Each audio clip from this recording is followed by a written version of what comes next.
Hi, everybody. Welcome to Natural History. And I want to give a welcome and a note to those who are live streaming. We really hope that you have an enjoyable experience, but we have run into some technical issues. And so we will be checking the comments if there's a problem. Let us know, but please be patient. And thank you again for joining us. My name is Nikki Chuck. I am the Development Director here at the Natural History Institute. Before I introduce tonight's speaker, there's a couple of notes. Housekeeping that our restrooms and water fountains are located over there, but you can't walk that way. You have to walk all the way around to find those. There's also a couple of programs I want you to know about. Next Thursday, March 23rd at 7 p.m. we have Dr. Jeb Bevers presenting Between Wallace's Lines, Self-Made Victorian Naturalist and Philosopher.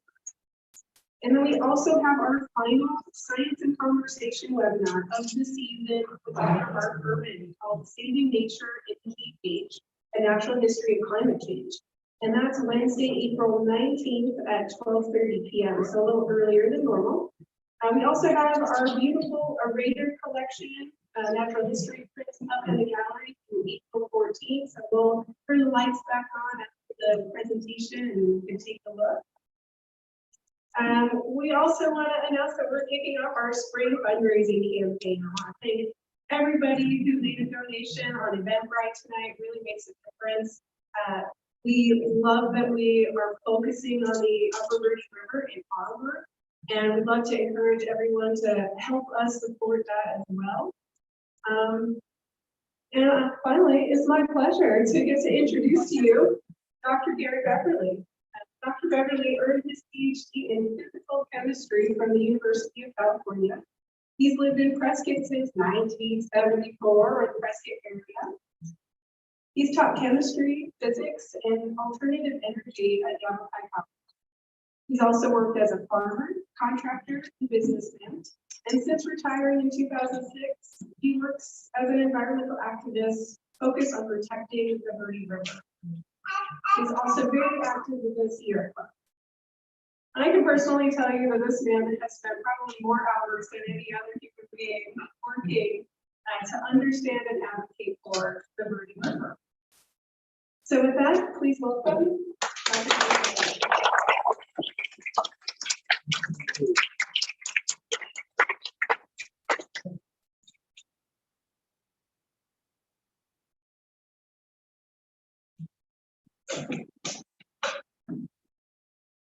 Well, I'm really honored to be here. This is a privilege. Really important. I want to talk to you tonight about the river. And my email address is there. If you have any questions, contact. So let's just dive right in. What I'm going to talk to you about is my personal story on the river. Talk about the Wild and Scenic River. And then the values of the river. Why is this river so important?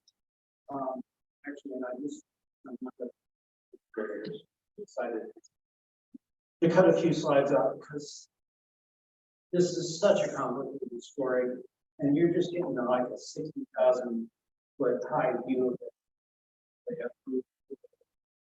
And that is going to take a while to do. This Verde is a big story. We're just getting. And I'll conclude by talking about the current status of the section, and then walk down the river. So personal history here. In 2006, I retired. I was exploring up down the river. In 2006 to 2008, I was constructed right through the river. It took me 3 years to get off the river. But the lesson is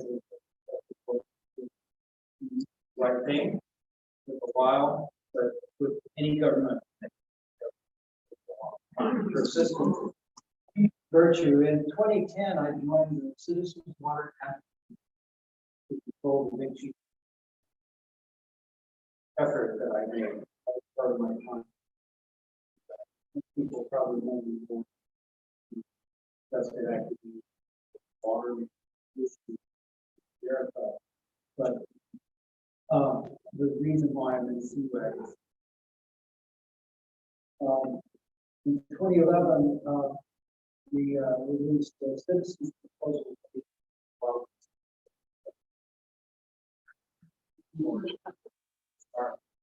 And that was a proposal. I've not actually speaking with that. Some of you are really deeply if you want to see the guts of what makes the river tick 300 pages of it. I'll give you this. And in 2017, I released people up there. Hopefully, a lot of you have seen that. It's available on CWAG's website. CWAG or look in the video archive.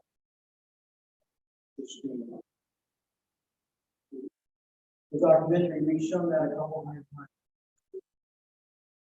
And we're really proud of that. And in 2022, the Wild and Scenic campaign really got started. That's because American rivers. So, in my work on the river, I act as a administrator.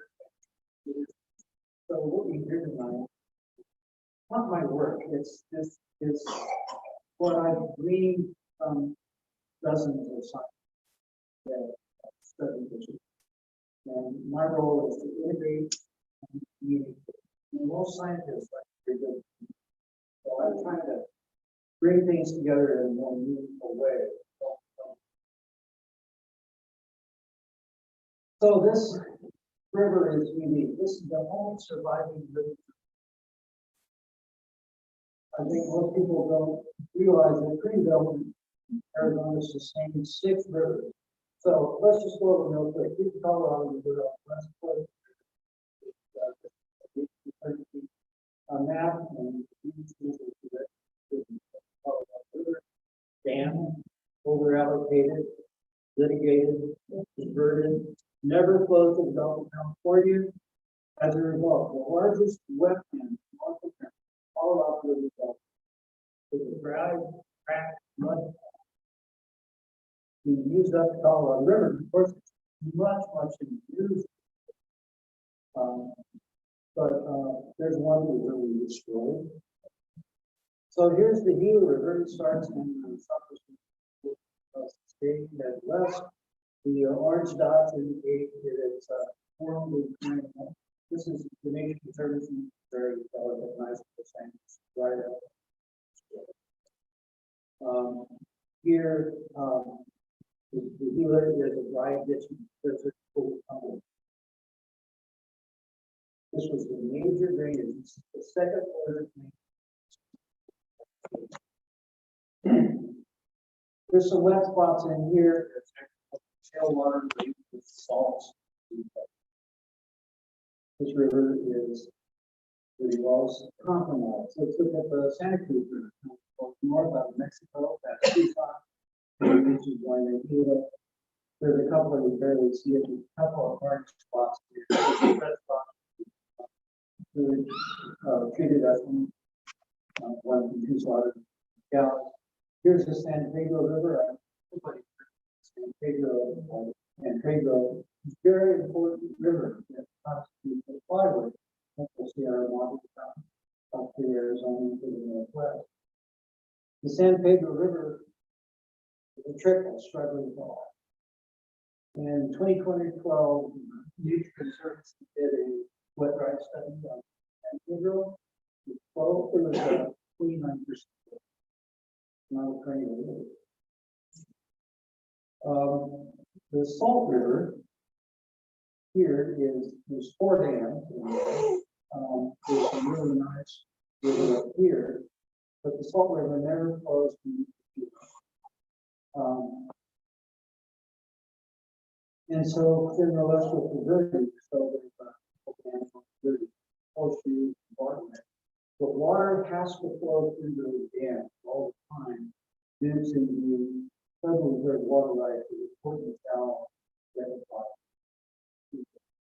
and so the Verde is continuously flowing river from the headwaters to the fall for 194 miles down the conflict of the Fall River. It's the only surviving living river in the state. By living river, I mean it has flow, it has natural vegetation on the bank, and it has natural flow. These are the base conditions necessary to support an ecological. It's a green artery pulsing through the heart of Arizona. We zero in this map more details. So the Salt River is down here now, but here's Bartlett and Horseshoe. So there's 5 wilderness areas in the dark green that are directly contiguous to the river. There's 8 inventory wilderness areas in orange blocks. There's 3 national forests, 2 wild and scenic rivers. So one would be the Verde Wild. So here up to just south of the Beasley Flat, which is 10 miles down into 1030. So there's 40.5 miles above and then there's the Fossil Creek Wild and Scenic River, 16.5 miles. There's 2 important bird areas, one here in Watson Lake, and one at a third. That's incorrect. Should be 3. There's another one down there, 2. So 2 state parks, 1 wildlife reserve, 1 national monument. There's a total of 542,000 contiguous protected acres hanging off of this river. We've already invested a lot in protecting the lands and the river. And now what we want to do is protect the headwater. This is the general area.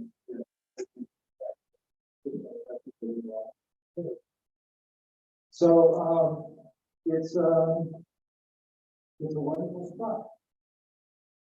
Classic landscape vision, and we got the rocks, water, trees, blue sky, white clouds.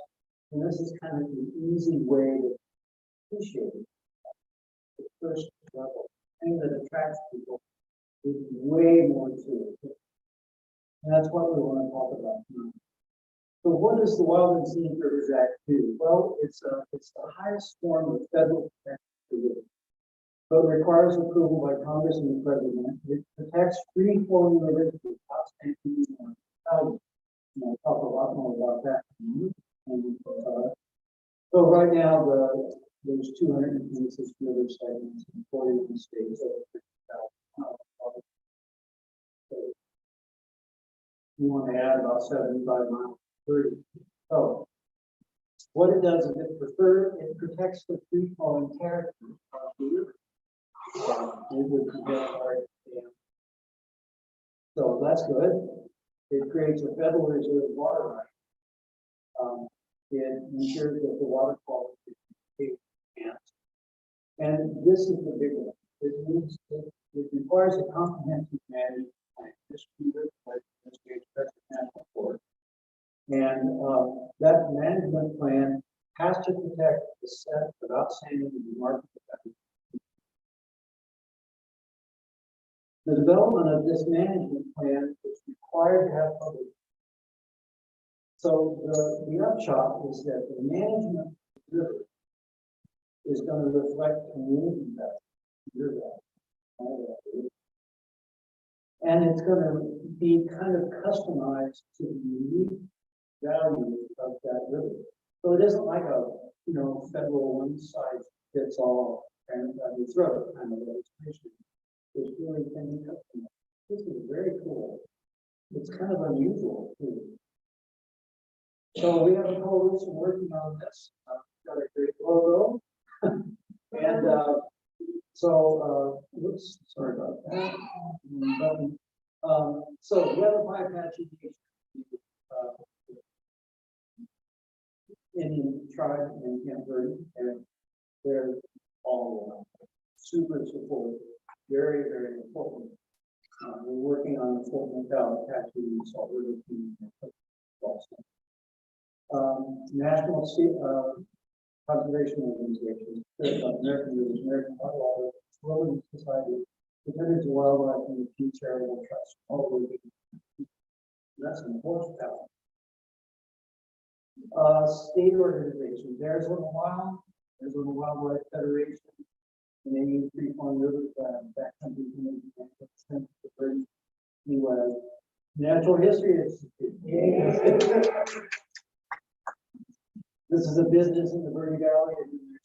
So we've got a great group working on this. Our plan is to build community support. So on business support, we have over 100 businesses now that have signed a letter of support. 100 businesses in the Verde Valley and Tuscany working on this. Is really powerful. We're working on government support. Prescott has signed on. Prescott Valley has signed on. Camp Verde has signed on. Cottonwood, Cartdale, Sedona's on deck. Chino's on deck. The Board of Supervisors are on deck. It's my next job. So nobody has yet. You've got some momentum. This is great. In terms of agency support, Prescott National Forest is all for it. Dale Dieter, who's supervisor of the forest, is and the forest staff, and the district rangers are all behind. So things are looking good. We're going to be having community meetings, and there's one coming up on March 31st, a Wild and Scenic film tour that I'll talk about later. So we're trying to, our schedule is to approach the congressional designation and then draft this legislation probably this fall. So here we are. I was in Washington, D.C. last week, talking to Senator Sinema in his office with the 20-foot ceilings and purple walls, and she is just so totally stylish. She's very charming and she's very supportive. This is Rachel Ellis from Rivers. Mike Keebig from American Rivers, the other two full-time personnel that are helping report on this.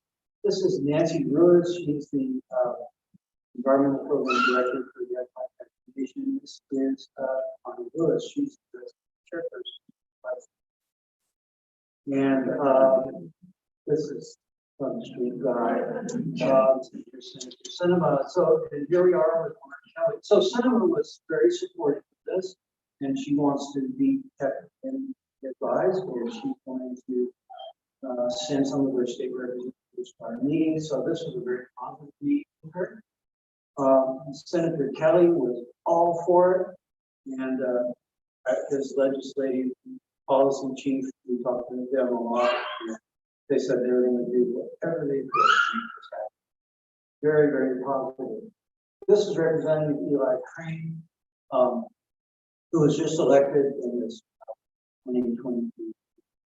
So he's been in office there about a month, and he asked us a lot of questions about it.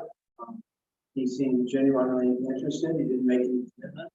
Didn't expect it to. But we were asking them, we were just saying, here's a heads up, here's what's coming, and we want to let you know that, and will you work with us and develop it?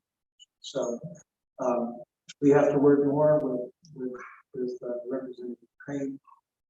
So, and then we talked to Raul Ronaldo, who is just a giant champion of public lands. He's representative from Pima County, and they're extremely positive. So this Washington, D.C. lobby trip went extremely well. That's interesting. So things are looking good. Here's the proposal. Lower 1.6 miles of Granite Creek starts up basically at Old Highway 89 crossing Verde. And goes all the way down the Verde to just above Tapco. So that's 44.5 miles of Verde River, 1.6 miles of Bay Creek, and all of Sycamore Creek for a total of 740.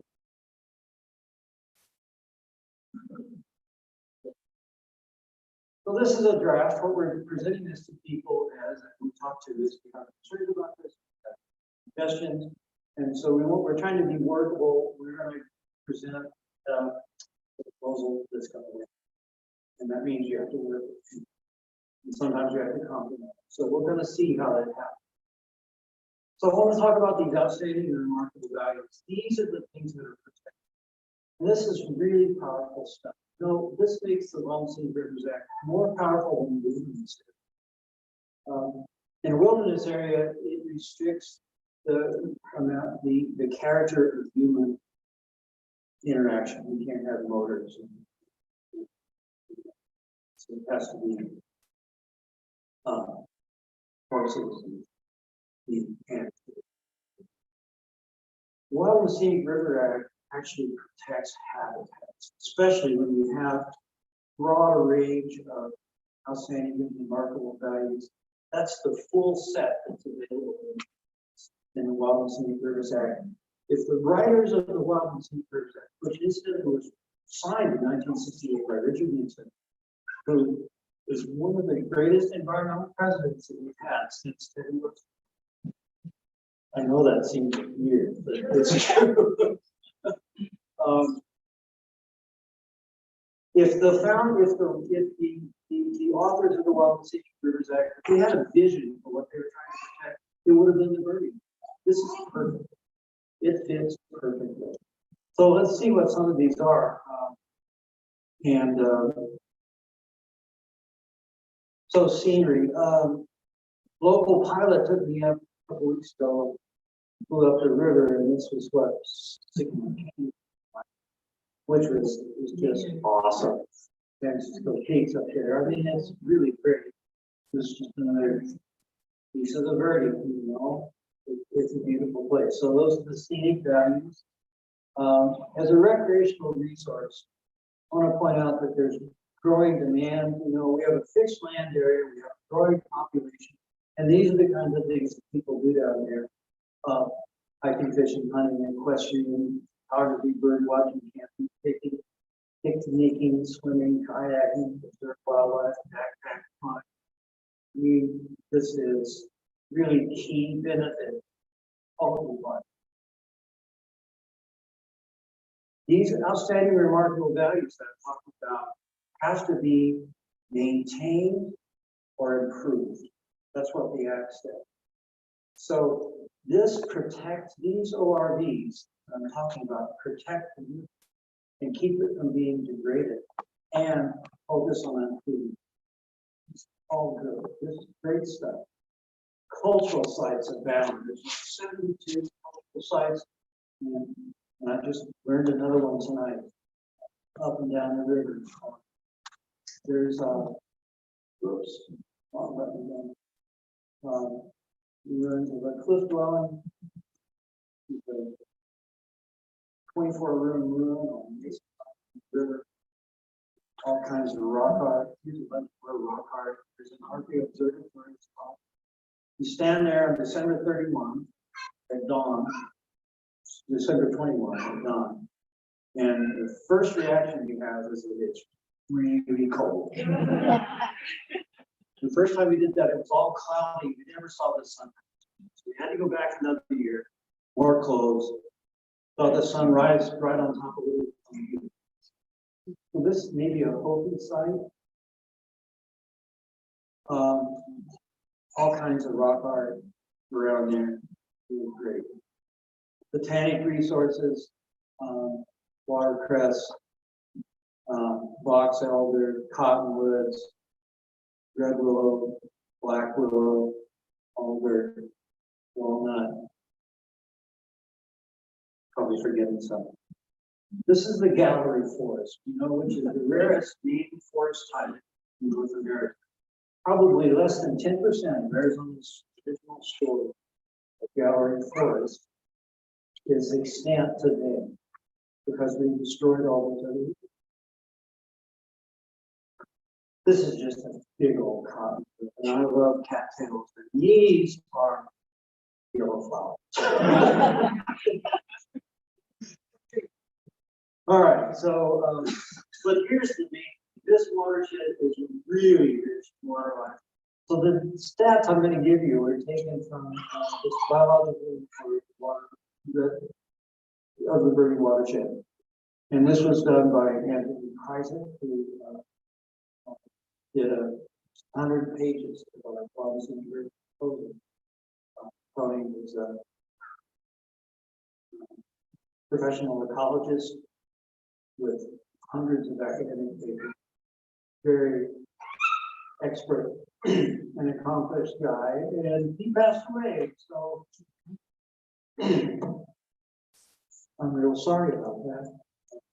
He really helped us.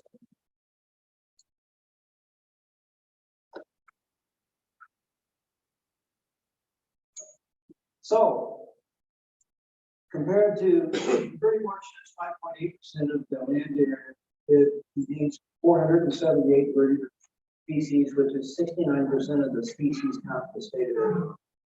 So you can compare these numbers and see the biodiversity in the river.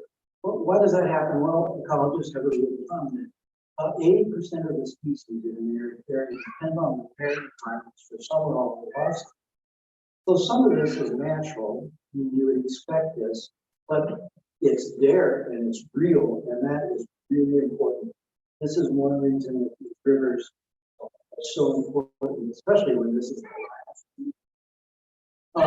209 breeding bird species, 79% of the state inventory, 25 of 28 Arizona bats, 89%, 17 and 19 carnivores, 89%, 6 of 8 maybe ungulates. We're missing bighorn sheep and burros. So really significant wildlife resources. Here you have a river otter, bald eagle, which has just come off the endangered species list. This group will have a link looking for your tulip bulbs. And this is a beaver dam on Lower Verde Creek. And, I mean, the bird is always full of surprises.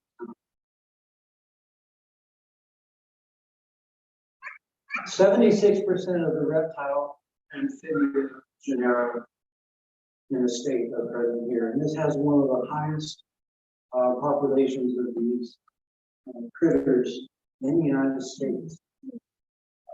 That's amazing, but this is what Tony found. So, while we're talking about snakes, I just thought I wanted to stick one of my favorite photos of the black-tailed rattlesnake, which is in riparian zone. These are nice guys. They was that is a long ways off. Pretty pretty. So I did take this with the telephone. So why all this work? Why is this biotic richness? Well, part of it's geology. There was a whole big story here. I'm just going to look at piece of it. But the Verde watershed is in a transition zone between two of the great geologic provinces. Colorado Plateau, characterized by sedimentary sandstones and limestone, and the basin in Maine province, which is characterized by the salt.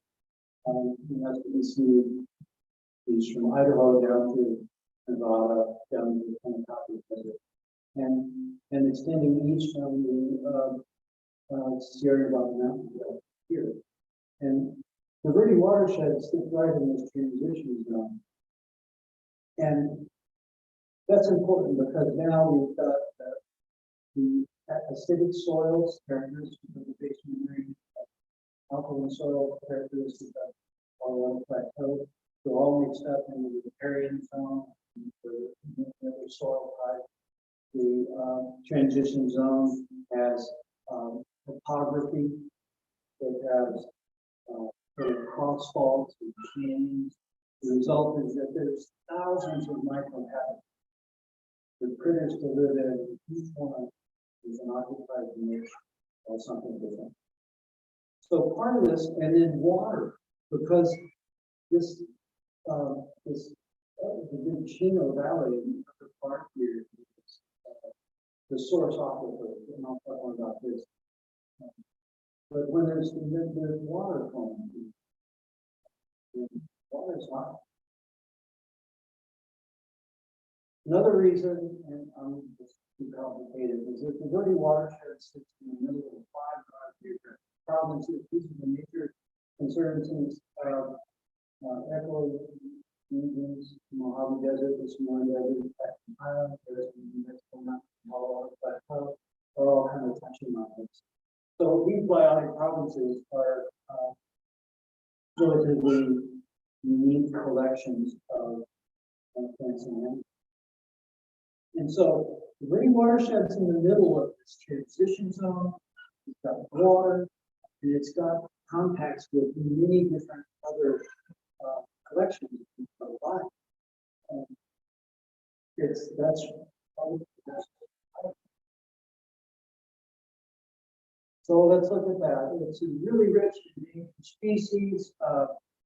There's 19 species in the Verde watershed. This is the Endangered Species Act, and 16 additional sensitive species. Those are huge numbers. Huge numbers. This is really important wildlife habitat. And then the photos here, this is one of the endangered garter snakes. This is that's the Mexican garter snake, and that's has critical habitat. This guy is, I just put him in the well, kingfisher, I love his haircut. Yeah, the falcons, well, this is the western population of the yellow cuckoo, which is threatened species of critical habitat. You ever seen a road runner? They're cousins. So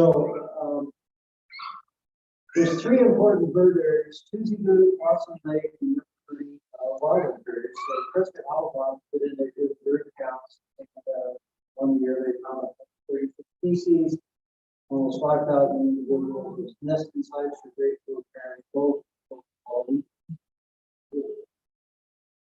So this is an osprey that is, you see there. Our old friend, the turkey vulture. This is vulture's kind of good. Beautiful fires. And this is a common black hawk, which is not common. And they're found in southwest. So these are nesting. And this, of course, is the riparian. So a lot of bird life. Fish.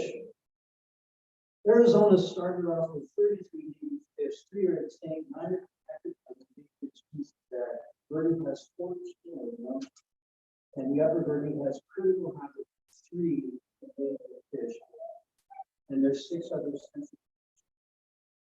Verde is one of the most important native fish in the state.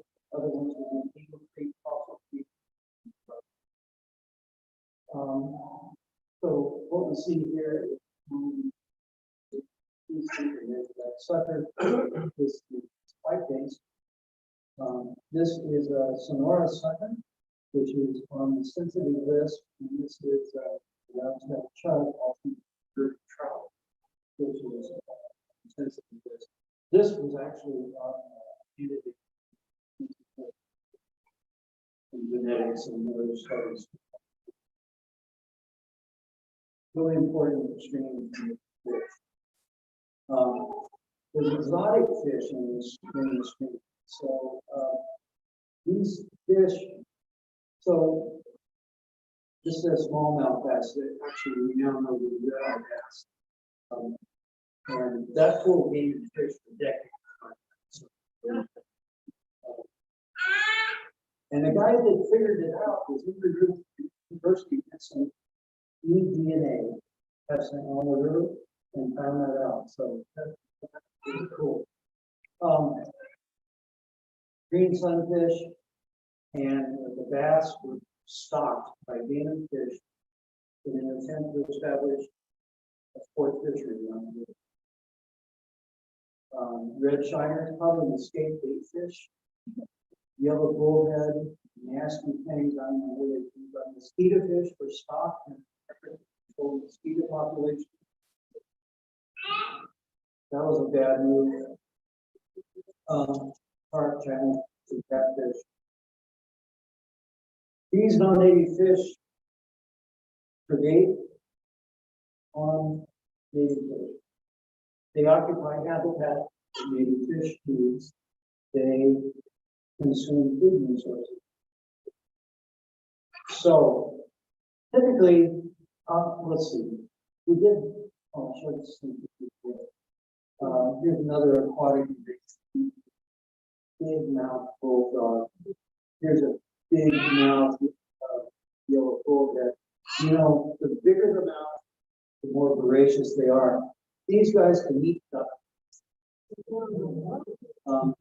Crayfish were placed in the river like any fish in an effort to control. Crayfish are these are voracious, very damaging. Fish eggs, they eat macroinvertebrates, they produce food, they eat vegetation, you know, and they really they're all over the place. And this is, I guess, a red shiner. So, game and fish is really spoiled this river. They're making poor choices for really. And so we have a new management plan now, so that the green will be managed as fish. This is the green sanitation of the bass.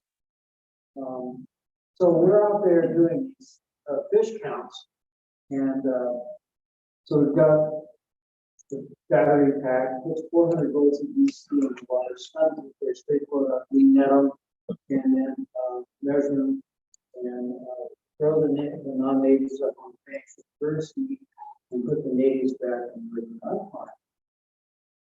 So I did this with Tom Lee, who's a very respected fish biologist, Forest Service, I staff, research center.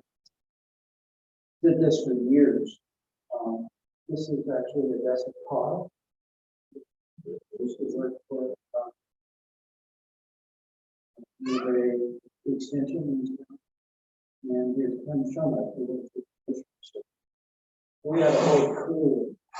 We're going to do this out there. Studies, and what we found is that most years the fish would be 80% non-natives and 20% natives. And then there'd be a big wet year and a big flash flood down the river. And we would, as Rich has just put, we'd have 80% natives and 20%. And what happens is that these non-natives are basically species from the Mississippi water, big water. They're not very good at dodging flash flood. Native fish are. So when a big water goes down the river, the non-natives get flushed down in horseshoe lake. So you want to go bass fishing in horseshoe after a big flood. And so these fish populations just oscillate depending upon the flash flood flow. So the Wild and Scenic River Act protects all those ORVs. That's pretty crazy. People have a lot of fear, though, about Wild and Scenic River. So I'm going to address some of those fears. People are afraid it's going to prevent hunting and fishing and recreational activities. No, it protects them.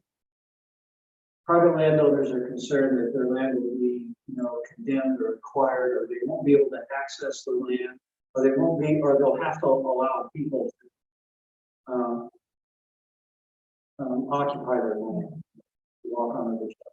No, does not constrain access.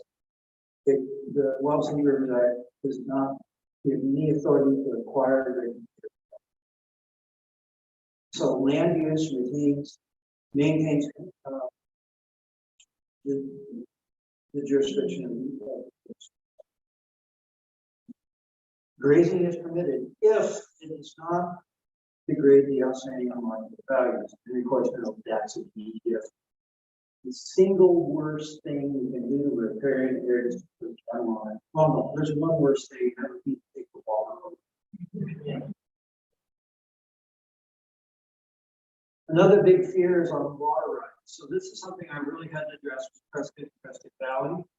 But basically, federal water rights, are established by case law, not by statute. So the winner's decision in 1908 was on a tribal reservation, and the U.S. Supreme Court said, when you set up that reservation, you implied that they could have the water they needed to make use of it. And then the Caper decision in 1976, this was on the Amargosa River in southwestern Nevada, the desert pupfish, the endangered species that was endangered by groundwater pumping by the Caper family upstream from there. And that decision said that the Wild and Scenic River gave implicit rights to protect the purpose of the reservation, minimum amount of water required. So water rights are created, but they're limited in quality, quantity, and purpose. Those water rights do not guarantee. So this is a problem, you might think, but if the water rights did guarantee flow, the Wild and Scenic Rivers Act would have never been passed. The water is like major contention. So it doesn't confer any new ownership, water rights. It's subject to the Arizona water rights priority system, and you can't transfer water from the stream. So this is known as an in-stream flow right, and the beneficial use is wildlife and recreation. This water right for the Wild and Scenic River will be junior to many existing water rights, and so it's not particularly effective. So I want to talk about the current status and threats, and this kind of ominous photo is selected because that's the thing. There's a lot of threats to the river. This is I was taking this standing on Sullivan Dam, looking down the Verde Canyon with some miles of the river. And here's one threat: trespass grazing. As I said, these cattle. This is a big problem. We're really getting it under control. The Center for Biological Diversity sued the forest, all the forests in the Southwest. And Prescott Forest is doing a really good job complying with this now. Sierra Club has volunteer monitors that look for it. If you're down the river and you see cattle, tell the forest. These cattle are a problem, though. They'll always be a problem. They're big animals. These cows are bigger these days than they've ever been before. These guys are probably 1,300 pounds. When they see green grass and water, they can just push it against the forest. So this is going to be an ongoing maintenance problem that we just have to deal with. But they're very destructive to seedling trees, trample banks, foul the water. There's nothing good. Destructive recreation is another big problem. This is what I found when I first started walking down the river. I mean, these guys are driving over the watercress. Well, we got that stopped. That's under good control now. This is a picture at Kirkendall Bridge showing how we've been dealing with scratch, really little fire pit, bankside compaction, trees and stuff broken down. Perkinsville is a mile 25, Barrel Field, this is County Road 71. This is one of the few public access points at the river. And this area, so there was a road down this. This caused a lot of problems. The forest wasn't managing it. They moved boulders out, took out signs, made a user-created road, mountain, drove around, compacted an acre, trashed it, made vegetation. That's a problem. They're driving down there, they're bringing a chainsaw to cut green trees. Here they are cutting the roots off of riparian trees, compacting the riverbank, bringing down the riverbank, hanging rope swings. That's what it should look like. So destructive recreation has really been a problem down here. Illegal shooting. Here's a rock dam to make a swimming hole across the river. You know, Prescott National Forest, as part of its last forest planning, found that the river was eligible for Wild and Scenic status. And that pretty much mirrored the citizens' proposal for the road. That was really super because that meant that they had to manage it as though it were by default. So since 2010, they're supposed to be managing those Wild and Scenic River. We haven't done it. So we've had to call them on this. This is absolutely inconsistent with native fish. So graffiti, road swings. This is a GPS locators, a little hike I took from the red line down there on the Perkinsville Bridge. And each one of these is a pile of young species of product favored by the river. So when I showed this to the forest, I started getting action. Sarah Cub complained about this for 14 years. We finally, the Sarah Cub had to put a quarter and finally, I got Dale Meager down there, and he took one look at me. We got to close this. They put up a gate, places recovery. So we're making progress. We're making progress. Sarah Cub did a big clean up, painted out all the graffiti, places with it. We had a party down there. This is Don Decker, Yavapai Group.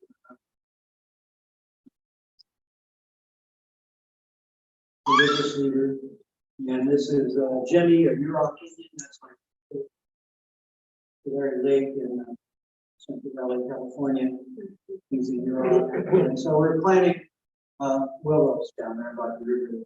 Don Decker, let's get that was a great fun thing. So the federal government, though, cannot protect this river. The Wild and Scenic Rivers Act can't do the whole thing.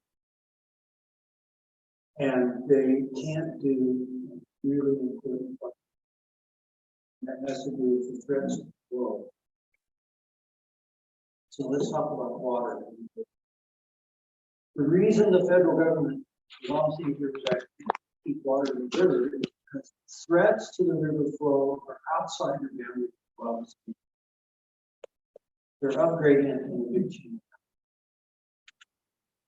All right, so first let's lay the groundwork here for a little bit of hydrology. Going to be easy on you. So this is a hydrograph comes from USGS. That's the Paulden gauge, which is at mile 10 on the river. This is the daily discharge cubic feet per second, the logarithmic scale. And here's time. This is the 1978 water year, which runs from October to October. And you see here a low level of flow. This is about 20 cubic feet per second. And then winter storms come in and cause these spikes. This is a flash flood coming down the river. I've been at the gauge and seen this go from 20 CFS to 9,000 years. I mean, it's pretty spectacular. And then it goes down pretty fast, but the winter storms tend to soak in more. So you see the flow taper back down over a couple of months. The summer rainfall is either thunderstorms, you know, they tend to go up real fast and down. So the lowest flow on the river, the lowest 7-day basement flow, we call the base flow, and that's water that comes from the ground. That's groundwater. It's not surface water. These are precipitation during the day. The base flow comes from top. That's what keeps the river flowing. So the Verde has, this is Granite Creek. This is from a USGS paper, and they're measuring the miles. They're starting to get that thing out. From the confluence of Granite Creek and the Verde Springs comes up and flow to the river.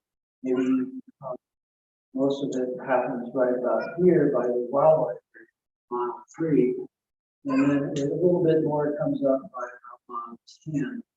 And this is a gaining reach. The river is gaining flow in the region. Verde Springs is the sole source of flow for the first 25 of the river. It's the water of the river. And the Verde Springs is not like a point discharge. It isn't like a hole in the ground where water bubbles up. It's a linear discharge of water in the stream bed. So after the pole engaged, the flow declines, and that would be evaporation from the stream banks, transpiration but from the riparian forest, and actually a lot of water leaks down into the stream bed area. Water table is below the stream. So the river loses flow down to Perkinsville River. From Perkinsville down to Clarkdale, it about triples in flow, and this water comes in from Red Wall limestone aquifers to the north of the river. So this first 25 miles is the critical spot that has some of the finest riparian habitat. So one thing that's causing a problem is climate change. You know, climate models now project a 10-degree increase in temperatures in this area by 2035. That's RCP 8.5, the do nothing scenario. You don't do something, you're going to get cooked. That's in the plan. No change in precipitation. It's not going to get drier. It's going to get hotter, which makes it more arid. This affects plants. It reduces the recharge from the river. This isn't under our immediate control. There's not much we can do about it. It increases the evaporation and transpiration so that there's less water coming down on the table, less water in the stream. The point is that this places the river in a very vulnerable situation. And any other effects on the flow will come of increasing concern. So here's a graph of the base flow of the river. The flow from the lowest 70 to the deep flow of the river. And you can see that it was increasing here up until about mid-90s. Since then, it's been going down about 0.3 CFS per year. And this coincides with the beginning of this drought here in this drought. This is the worst drought in 1,200 years. So that's a factor. It also coincides with rapidly increasing temperatures in the climate change. So we think there is a significant climate change component that accounts for this decrease in baseball. But I want you to look at the numbers here for 2021. That's just short of 15 to 53%. Remember that number for a second. The other part of the story, boy, do I show graphs. So this is the circle water system, the river flow, and so there's a pattern here. There's December, June, December. So this is summertime low. Here, last year, we got 8.6 seconds. So that losing reach went from 15 down to 8.6, which is a loss of 6.4 cubic feet per second. What this means is that if any other factors like groundwater pumping reduce the river flow by 8.6 CFS, we've got a dry river bridge, and that's a bad way of doing it. So this is a problem. There is a significant threat to this river from groundwater pumping. If this trend continues, the river could be dry here by 2040. We're talking about decades. This is serious.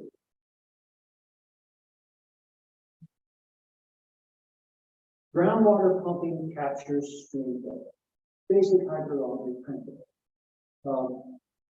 So, groundwater pumping lowers. Here's a well, and it's taking water out of the ground, so you get this cone of depression. Water table compressed near the well. Water flows to the well from the groundwater. It flows to the well from the stream. This well could be miles from the river. Hydrology is. You thought economics was a business science? It's hydrology. So groundwater pumping lowers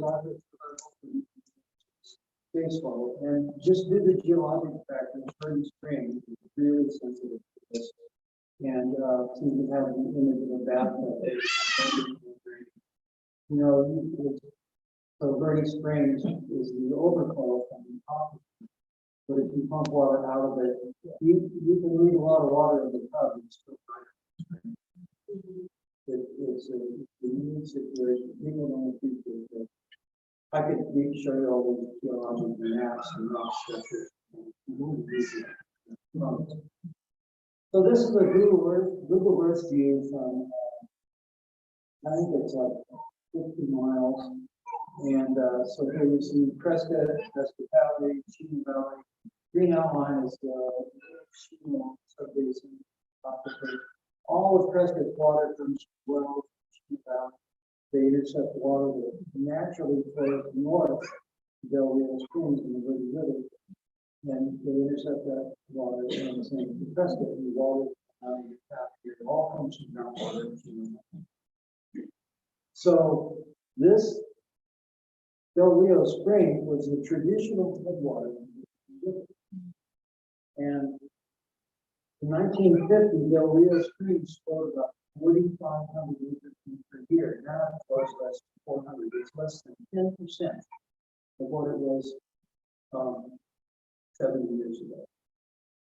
Because we have taken groundwater out here in Chino Valley with money fed Del Rio Springs. Groundwater pumping. There's an example that's happened in my last.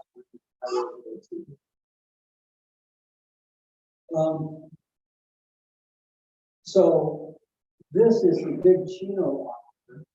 So the little Chino supplies about 14% of the flow from Verde Spring.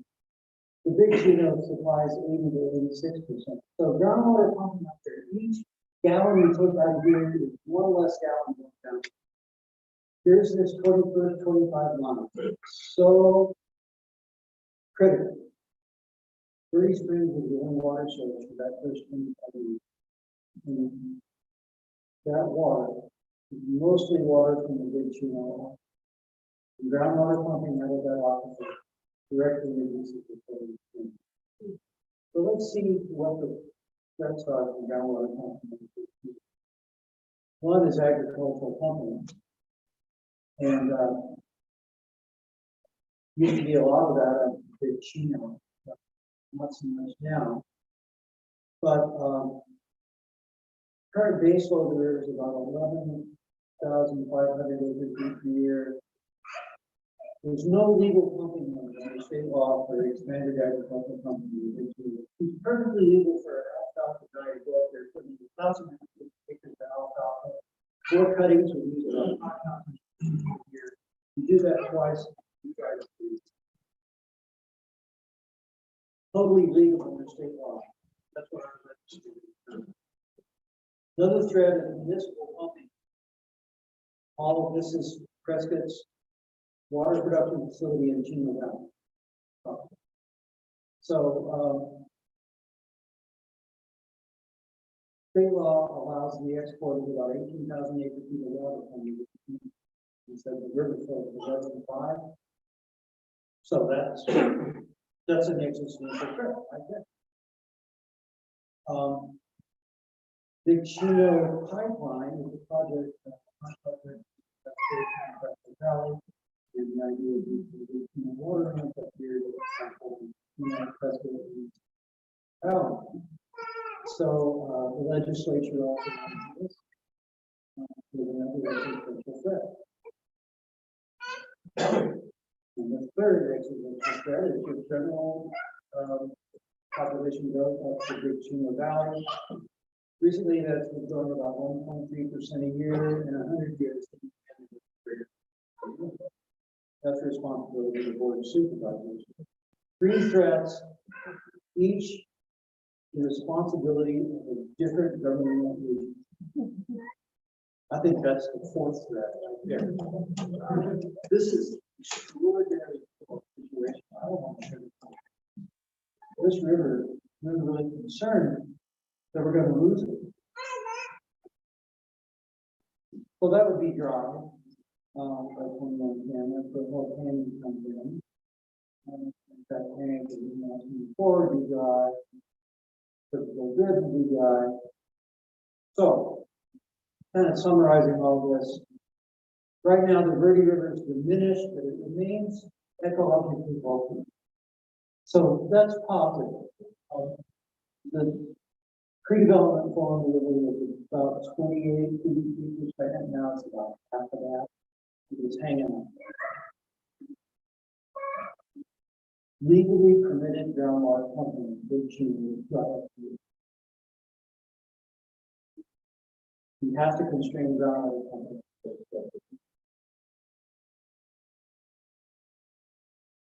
This is a political problem. So, back to you. When elections come up, water should be element of the electoral process. You need to ask candidates their position on this. You need to vote. I'm asking you to vote. If the government can't do this, you guys have to help. We all have to help. Your choice. You can start by coming to our Wild and Scenic River film tour. And there's a poster up here, the QR code. You can scan it on your phone and buy a ticket right now. It's March 31st, and we'll show some Wild and Scenic River films from around the west, just generally showing the valley of the river, and some 10 minutes of clips with tons of wildlife from the zoo. So, with that, Mountain help us. Thank you very much. I can do your questions.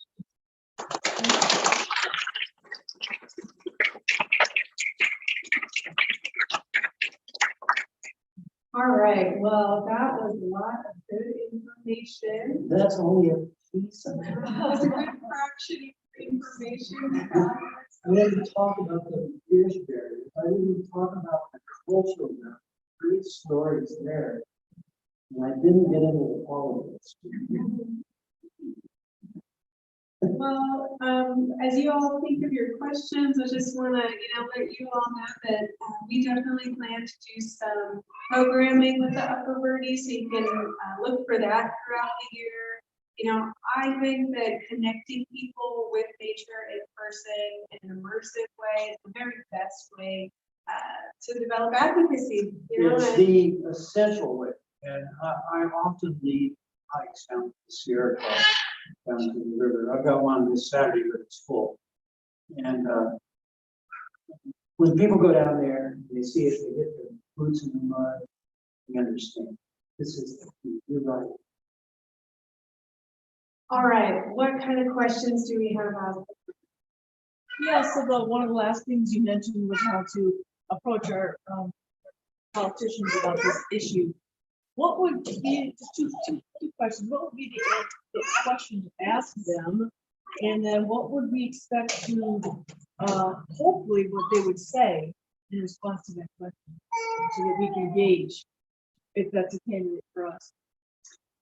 Well, I think you probably start with a general question and see if they support protecting the rivers.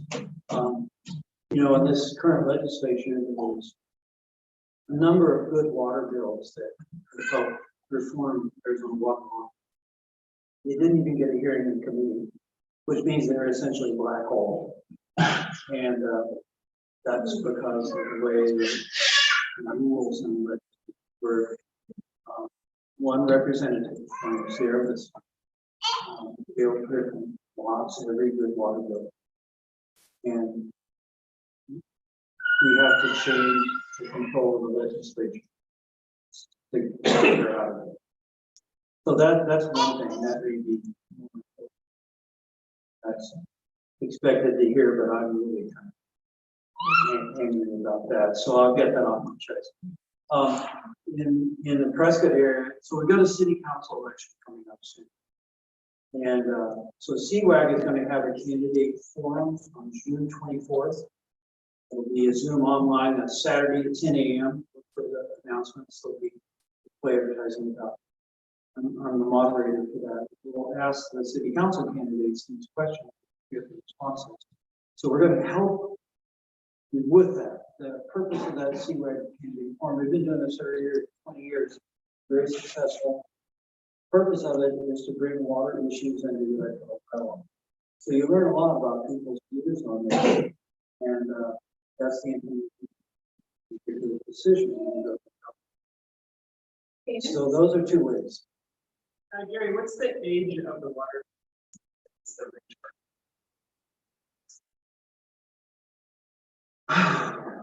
Well, dim memory from a 150-page technical paper from USGS brings up back a number 10,000 years.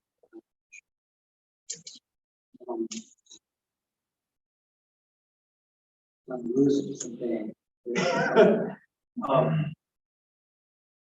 But our groundwater modeling, CWAC does groundwater modeling, computerized calculations on river flow, to see what the effects of stresses on the aquifer are on the stresses on the company. And we're showing that we see declines in river flow as soon as 2 years after the and that's due to some hydrologic, some geologic peak structures. So the 10,000 year thing, that may be the age of fossil water, but it doesn't describe the responsiveness of river flow to pumping.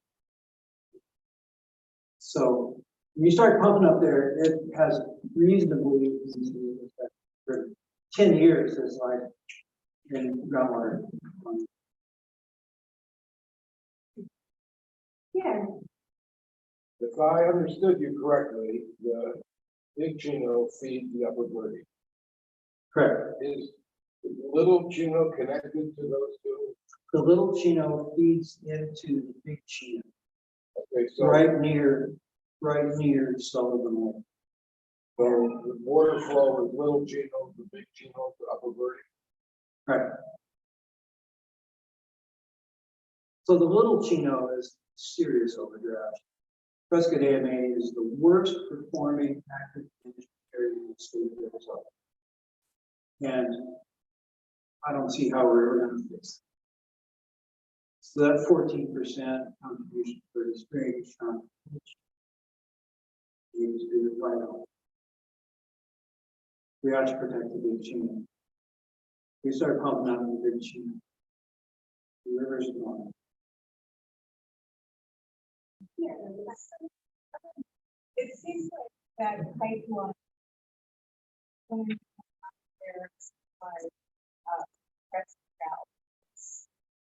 Mostly.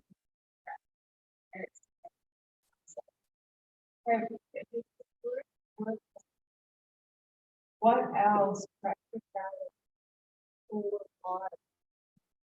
It would be a lot easier That's politics.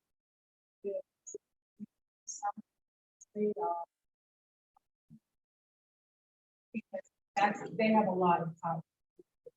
50,000 people, like, the population, right? So that's in a way really. Just like, has anybody been working on that?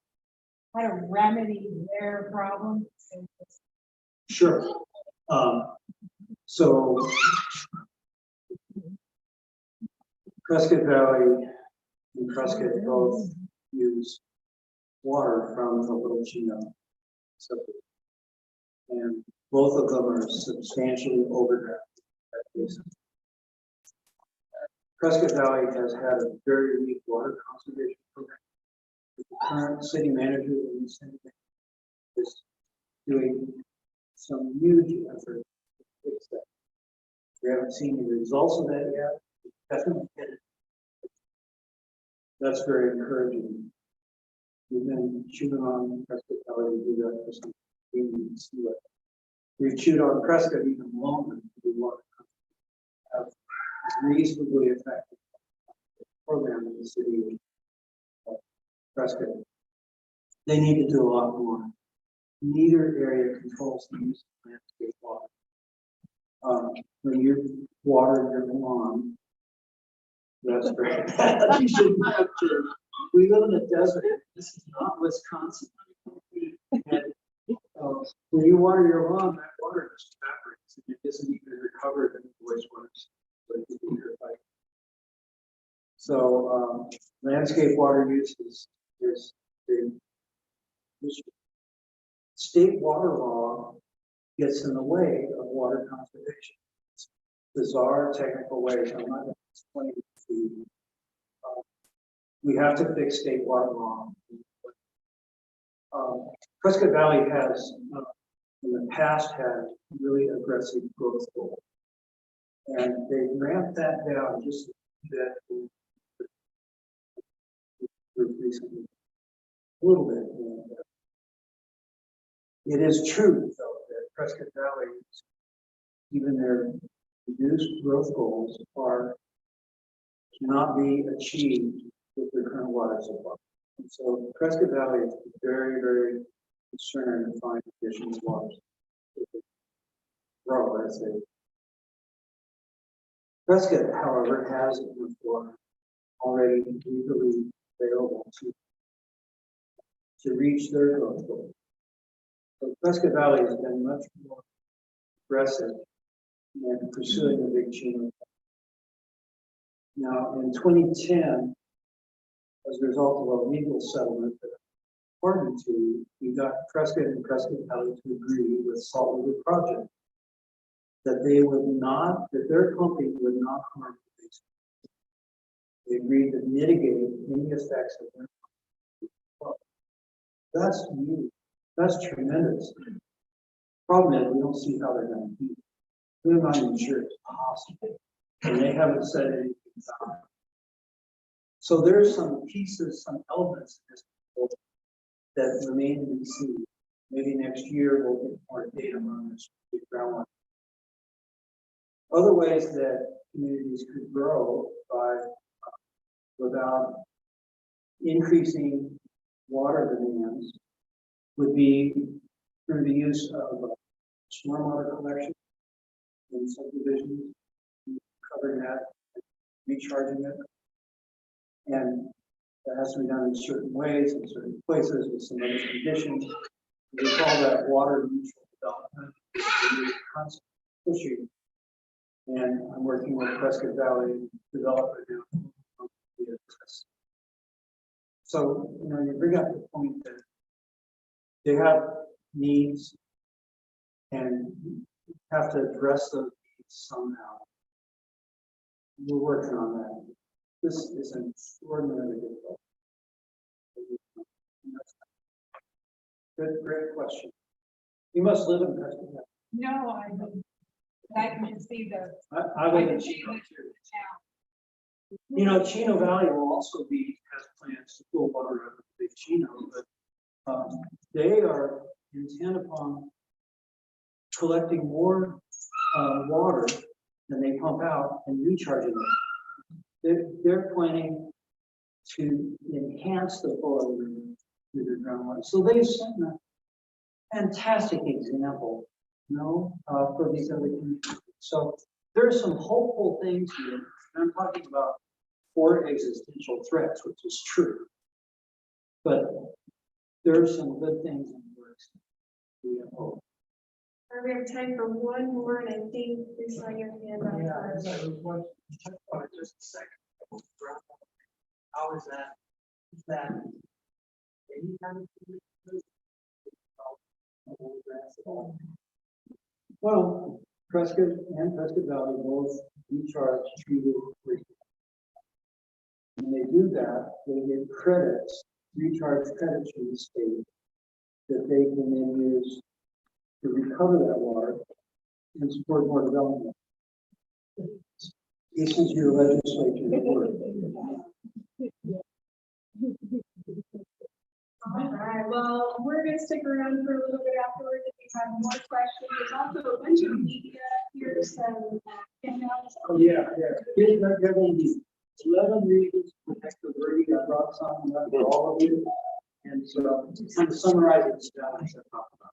There's I Love River stickers. There's also business support things if you have business owners to support. So let's give Gary another round of applause.